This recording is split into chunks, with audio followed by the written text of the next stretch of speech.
እኔ በቃ በምን አጋጣሚ ነው ይሄን ነገር መናገርና መመስከር ያለብኝ? እንማር ነው ወይ ስናውቅ ነው ወይ ክፋት እየጨመርን ነው? እኔ ለሀገር ያለኝ ፍቅር የጨመረው ሀገሬን ዞሬ ካየሁ በኋላ ነው። እግራችንን አጥበው ምግብ ሰጥተውን አብልተውን አጠጥተውን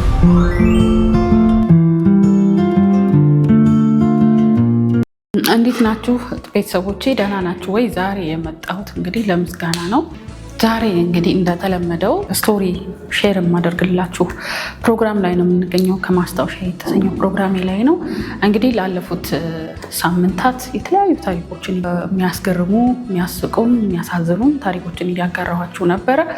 ዛሬ ደግሞ እስኪ የረዱኝን ሰዎች ማመሰግንበት ፕሮግራም ነው የሚሆነው ማለት ነው። እና በዋነኝነት እግዚአብሔርን ነው የምሰግነው። የምስጋና ነው ዛሬ።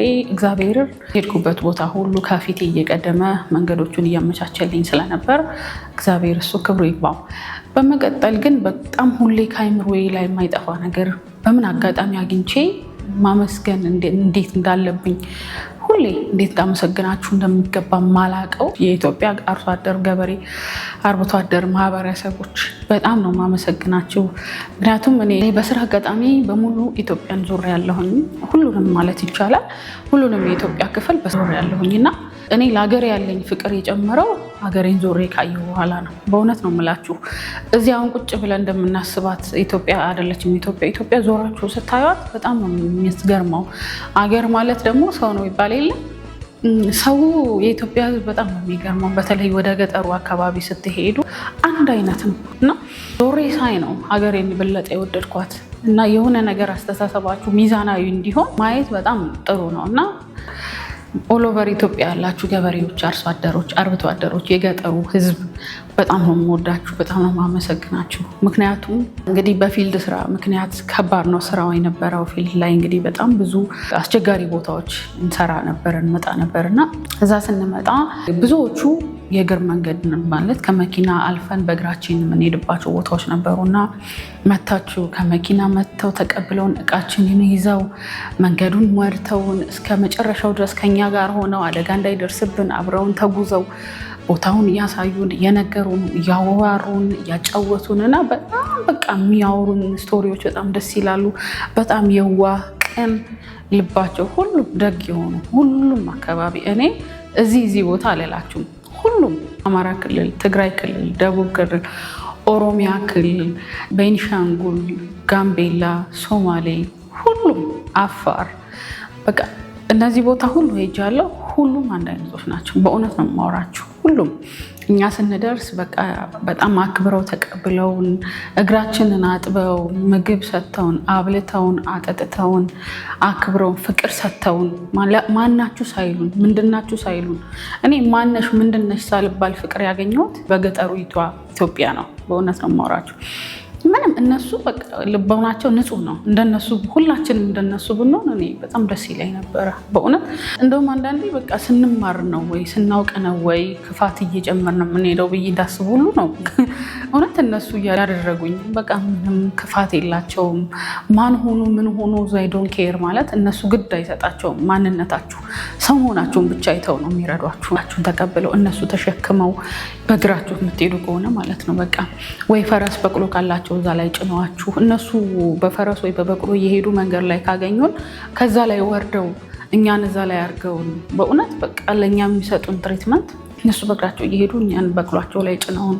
ይሄ እዚህ ቦታ ብቻ አይደለም እላችሁ፣ ሁሉም የኢትዮጵያ ክፍል አንድ አይነት ነው። እንግዳ ተቀባይነቱ፣ ሰው አክባሪነቱ፣ በቃ ሰውን በሰውነቱ መቀበል ብቻ በቃ የትም ቦታ ብትሄዱ ማለት ነው። እኔ በማላውቀው ቋንቋ እየተነጋገርኩኝ እኔ እነሱን ቋንቋ ሳላውቅ በደንብ ተስተናግጄ ፍቅር ተሰጥቶኝ ሁሉን ነገር አድርገውልኝ ስራዬን ሰርቼ ተመልሻለሁ። እዚህ ቦታ አላችሁም ሁሉም ቦታ እና እኔ በቃ በምን አጋጣሚ ነው ይሄን ነገር መናገርና መመስከር ያለብኝ? በእውነት ይሄንም መመስከር ስላለብኝ በአደባባይ እነሱ ማመስገን ስላለብኝ እኔ እንጃ። በሰዓቱም በቃ መመስገን ብቻውን የሆነ በቂ አይመስለኝም። ለሰጣችሁን ፍቅር፣ ክብር ከዛም በላይ ብንታመም አስታማችሁን ፊልድ ላይ ችግር ቢደርስብን እናንተ የኛን ችግር ተጋርታችሁ እኛን ከአደጋ ጠብቃችሁን ማደሪያ ብናጣ አሳድራችሁን ምግብ ሳይኖር ምግብ አብልታችሁን ውሃ ጠጥታችሁን እግራችሁን አጥባችሁ አስተናግዳችሁን በቃ ስራችንን እንድንሰራ አግዛችሁን ከጎናችን ሆናችሁ ስራችንን ጨርሰን ወደ ቤታችን ስንሄድ ሸኝታችሁን ፍቅር ሰጣችሁን በቃ ከምንም በላይ እና የከተማ ሰው ገጠር ሲሄድ እንደ ንጉስ ነው ማህበረሰቡ የሚንከባከበው ሁሉም ነገር የሚያደርግለት የሚያስተናግደው። ግን እስኪ ነገሩን ገልብጣችሁ አስባችሁ ታውቃላችሁ? ግን የገጠር ሰው ግን ከተማ ሲመጣ እንደዛ አይነት ፍቅርና አክብሮት ይሰጠዋል? በእውነት መንገድ ላይ እስኪ እኔ ከዛ በኋላ ነው ይሄን ኖቲስ ማድረግ የጀመርኩት። እኔ በዛ ስራ አጋጣሚ ብዙ የኢትዮጵያ ክፍል ካየሁ በኋላ ግን አሁን መንገድ ላይ ሳገኛቸው በጣም ነው በቃ አንጀቴ እውነት መንገድ ላይ ስታያቸው መንገድ ጠፍቷቸው ሲደናበሩ ወይ ሻንጣ ይዘው ምናምን ከሆነ ክፍለ ሀገር መጥተው የት እንደሚሄዱ ምናምን ግራ ሲገባቸው ሳይ ምናምን እኔ ከዛ በኋላ እነሱ ማለፍ አልችልም በእውነት።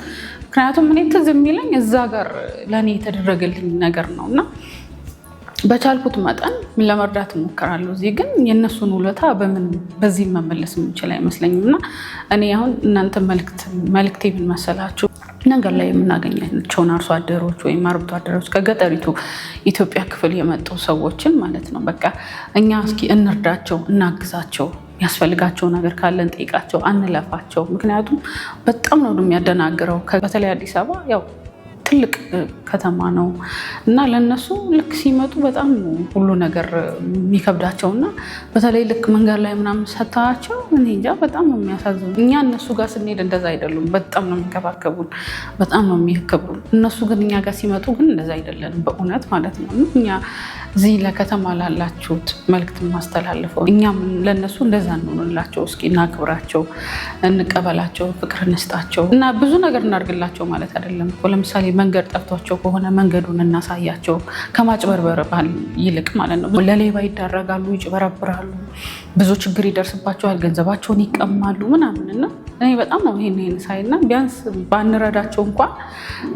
ባይሰረቁ የሆነ ነገር ባይሆኑ እኔ መልዕክቴ ነው በእውነት። የሚሄዱበት ቦታ ካለ እንደ ትልቁ ነገር ቢቀር ቢያንስ ቦታ ብንጠቁማቸው፣ ከኛ የሚጠበቀውን ነገር ብናደርጋቸው፣ ለሌባ እንዳይጋለጡ ብናደርግ፣ የሚቀበላቸው ሰው ጠፍቷቸው ወይ ስልክ መደወል አቅቷቸው ምናምን ከሆነ ስልክ ብንተባበራቸው፣ እንደዚህ አይነት ቀለል ያለ ትብብር የምንችል ከሆነ ደግሞ ከዛም በየሆስፒታሉ ከክፍለ ሀገር መጥተው ከገጠር መጥተው ብዙ ማረፊያ የሌላቸው የሚበሉት የሚጠጡት የሌላቸው ብዙ የገጠሩ አካባቢ ነዋሪዎች አሉ በየሆስፒታሉ እና እግዚአብሔር እድሉን ሰጥቶኝ እኔ የምችልበት አጋጣሚ ይሄንን የማስተባበር እድሉ ባገኝ እና ያንን ባደርግ አንድ ቀን እግዚአብሔር ይሄንን ያሳካልኝ ይሆናል። እነሱን መረዳበትን አጋጣሚ እግዚአብሔር እንዲሰጠኝ እመኛለሁ። አሁን በምችለው ግን ማድረግ ያለብኝን እጄ ላይ ባለው ማድረግ አለብኝና እናንተ የምትችሉ ሰዎችም ካላችሁ እስኪ በየሆስፒታሉ በየጸበል ቦታው ያሉትን የገጠሪቱን የኢትዮጵያ ክፍል ከሁሉም የኢትዮጵያ ክፍል የመጡትን እናግዛቸው፣ እንርዳቸው ነው መልክቴ እና በዚህ ለእነሱን ለማመስገን ከዚህ የተሻለ እድል ሳገኝ ደግሞ እግዚአብሔር ያንን እድል እንዲሰጠኝ ነው የምመኘው። ለአሁኑ ግን በጣም ነው የማመሰግናችሁ። በቃ ውለታችሁ የእናንተ በጣም ከፍ ያለ ነው ለእኔና በጣም ነው የምወዳችሁ። በእውነት በጣም ነው የማመሰግናችሁ። ለሀገሬ ያለኝ ፍቅር፣ ለሀገሬ ያለኝ ክብር እንዲጨምር አድርጋችሁኛል። ለካ ኢትዮጵያ ይቺ ነች ብዬ እንዳስብ እንድጽናና በሀገሬ ተስፋ እንዲኖር በሀገሬ ያደረጋችሁኝ እናንተ ናችሁ። በእውነት ሁላችሁም በሀገራችሁ ተስፋ የማትቆርጡት፣ በሀገራችሁ የምትጽናኑት፣ በሀገራችሁ በቃ ሀገሬ ለካ ይቺ ነች የምትሉት ወታችሁ ስታዩ ነው እና እስኪ እንደው ከዚህ ወታችሁ የማታውቁ ሰዎች የሆነ ቦታ ሄዳችሁ እዩትና ኢትዮጵያን የምታዩት እዛ ነው። ኢትዮጵያ እቺ ናት ሀገሬ ነው የምትሉት እዛ ስትሄዱ። የዛሬው መልዕክቴ ይሄ ነው። ላይክ፣ ሰብስክራይብ፣ ሼር ማድረግ እንዳትረሱ። ሰላም። ያልከፈልኩት የቀረበኝ ለውለታው ባለዕዳ ነኝ። ሀገሬን አልረሳም ሀገሬ